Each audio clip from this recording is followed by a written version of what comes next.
Good morning, students. We are going to see the continuation of the data structure chapter. Last class we have seen about the stack, how the data are stored in the stack, and today we are going to see how the data are stored in the queue. Now they are the process how the data are arranged in the computer and how the data are inserted and deleted from the memory. Now queue is a linear data structure which is similar to a single dimensional array. It is just like a single dimensional array how the data are stored, but they follow certain kind of restriction, and the restriction what the queue follows is FIFO. What does the FIFO means? First in first out. And what is about the stack? That is last in first out, LIFO. Okay, and this is FIFO. So that is the difference between stack and the queue. Now what does it mean? That the element has entered in the queue first will come out first. This is what the FIFO mean. That whatever element you have stored it in the memory will first it will be stored, and that is the element that will be coming out first. Means whatever data you have entered it first for the processing, that particular data that particular element will be processing first and then goes to the next element.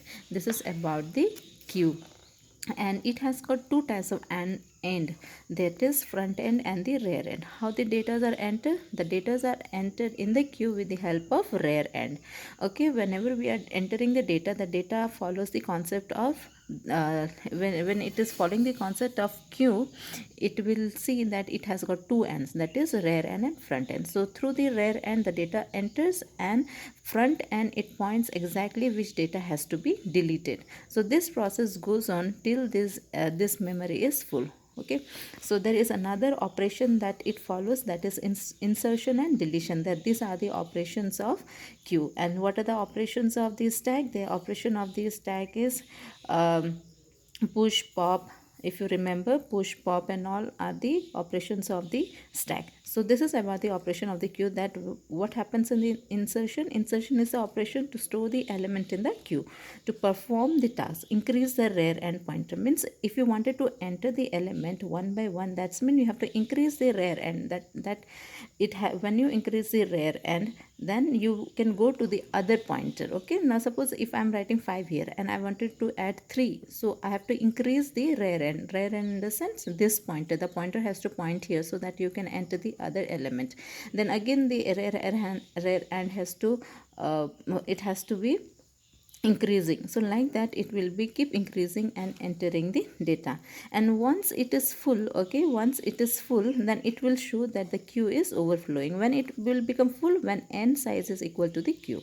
Deletion. Now once it is full, if you wanted to enter some more data into the process, then you have to use the front end method where the element has to be deleted. So front end is used for deletion. So these are the operation that takes place in the queue. Now there is a illustration that is given here. Clearly you can understand what is the illustration. At the first, the queue is empty. You can see at the first point, you can see the queue is empty, that is it is null.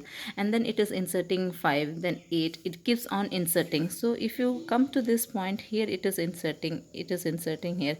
Once it is full, okay, once it is full, what it will show? It will show that there is no more space. If you see here, it is keep increasing. Rear has been keep increasing. Now if you wanted to enter 31, what you have to do? You have to see where it is full. Now if it is once it is full, the pointer has to be null so that you can enter a new element. So in order to make the queue empty, you have to follow what? Front end. So when you do the front end process, what it will do, it will keep deleting the element so that the new process can be inserted. Now if you can see this algorithm that is given here, similar like stack, you can just compare both the algorithm, then it will be easy for you to understand what is the program is about. Now if you have to check the overflow, how to find the overflow, if the queue is full, okay, this is the process how it is checked. If the rear is equals to the size, as we have seen, if the rear is equals to the size, then it is considered as queue overflow. And if you have to set the pointer to the rear end. Okay, so this is how we do that. F equals to null and the R is equals to null. If F is 0 and R is equals to 0, then what you have to do, you have to increase this. As we have seen, if you have to enter the element, you have to increase this. So R equals to R plus 1. So this is how we are increasing the rear end. And then next is insert the element in the queue.